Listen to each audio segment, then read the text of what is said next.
Young and the Restless spoilers full Tuesday update April 28, 2026. Welcome back to our channel, your dedicated hub for all things Genoa City.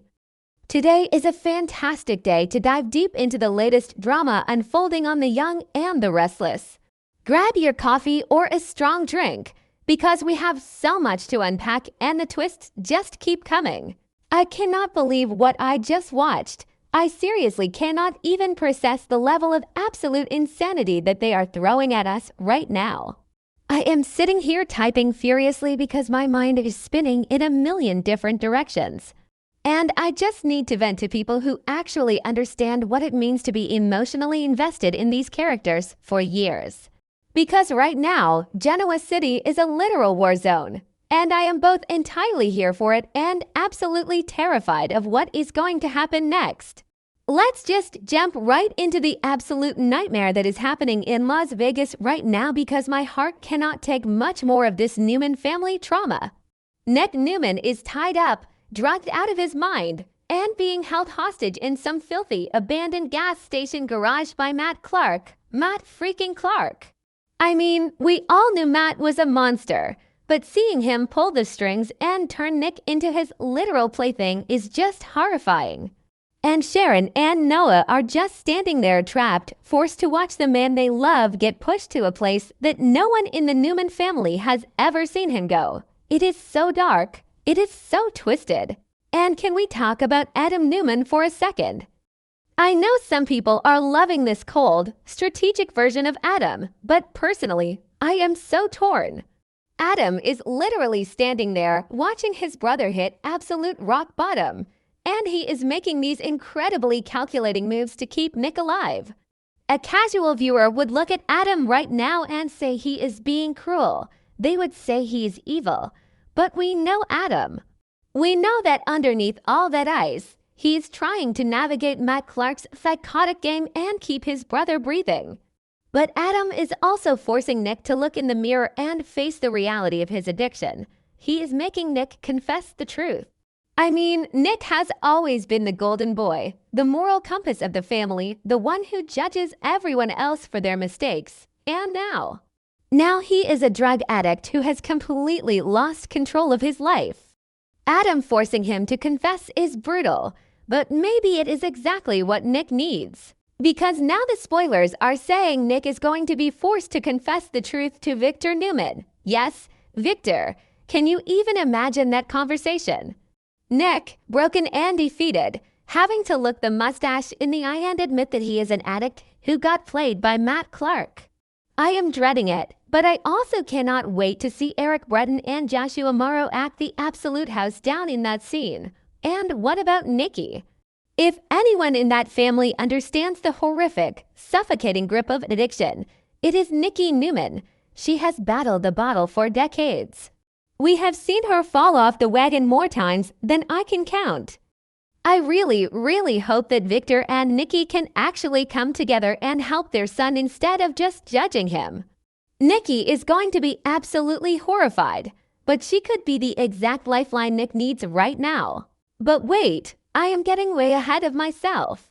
Let's talk about this completely bizarre alliance that is forming in the background of all this Vegas chaos. Sienna Bacall and Chelsea Lawson.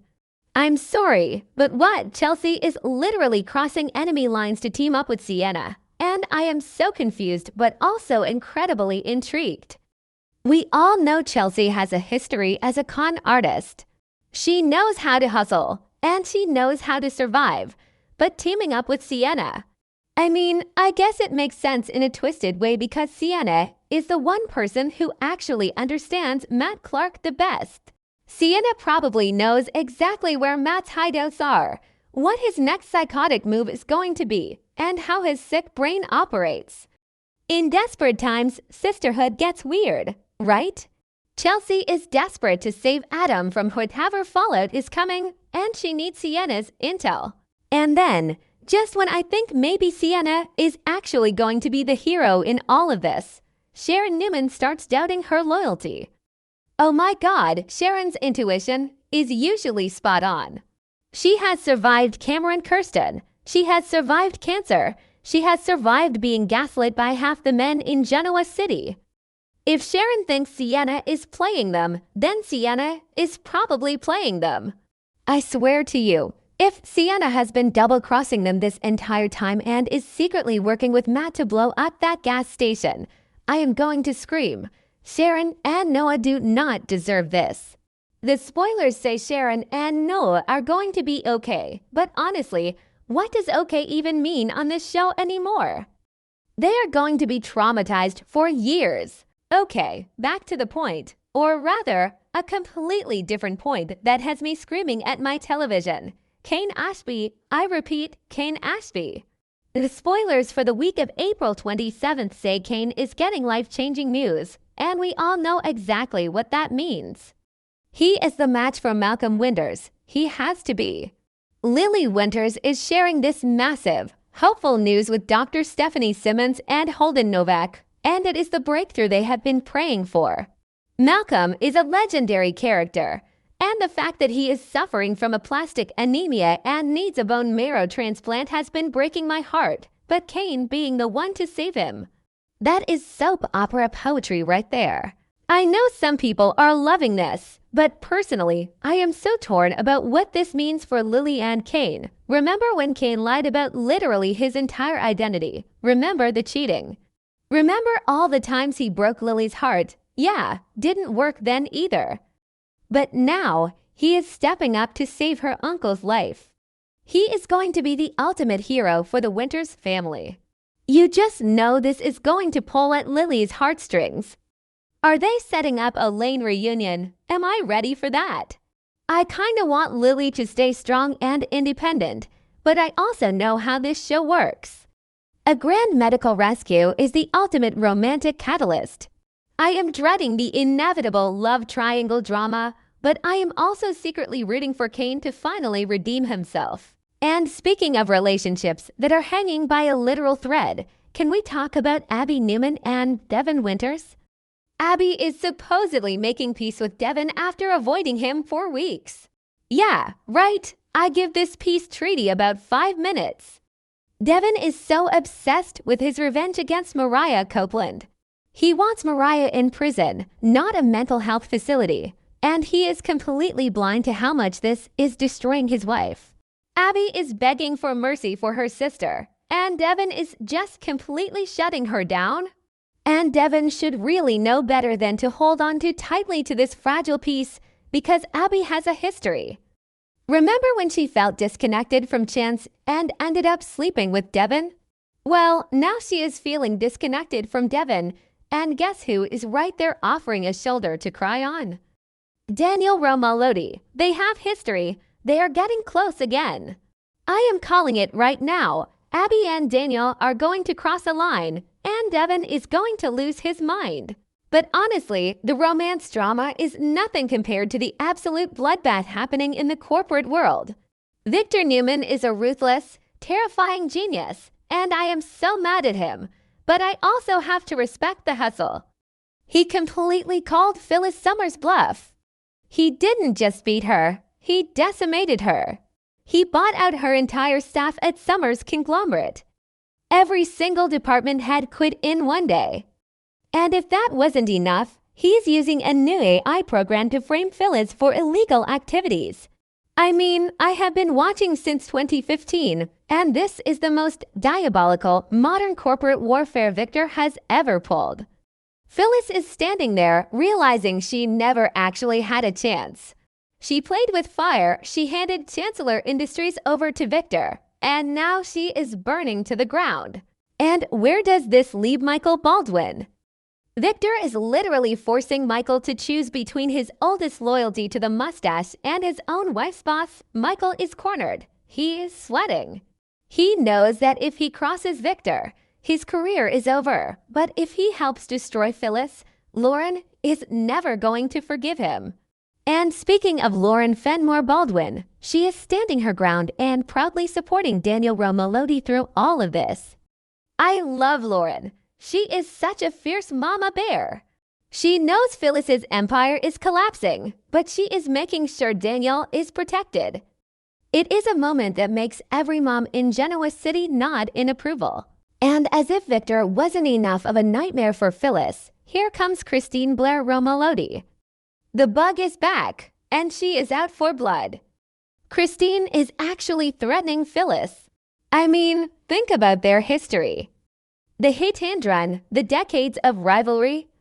The last time Phyllis was facing prison, Christine actually went to bat for her. She showed mercy.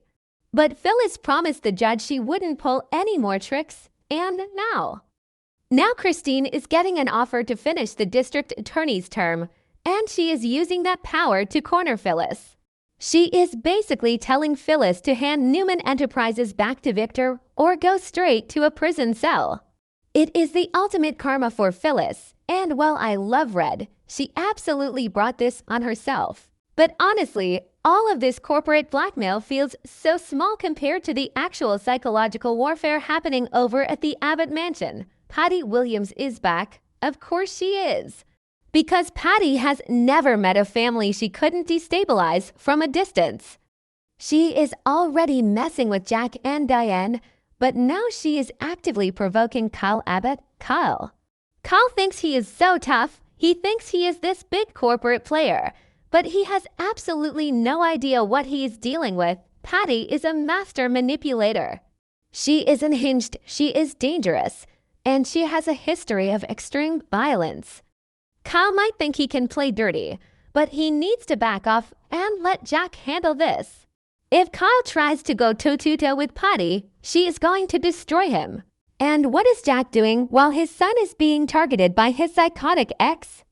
Oh, he is launching a brand new attack plan against Victor Newman. And guess whose fingerprints are all over it? Nikki Newman's. Jack and Nikki are teaming up against Victor. This is going to backfire so spectacularly. Jack already failed to win Diane back. He tried to give her a ring from Josephine Baker's jewelry box, and Diane basically laughed in his face.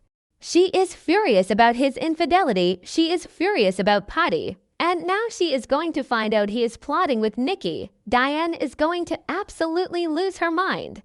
Jack is so desperate, so misguided, and so reckless right now. He is going to lose his wife, his company, and his mind all in one sweep. I can't. I am so emotionally exhausted by this show, but I also cannot look away for a single second. The stakes have literally never been higher. Between Nick's addiction, Kane's medical miracle, Victor's AI blackmail, and Patty's psychotic return, May sweeps are going to be absolutely legendary. I need to know what you guys think. Am I the only one who thinks Sienna is a traitor? Am I the only one dreading a Lily and Kane reunion? Let me know, because I am going to be awake all night thinking about this.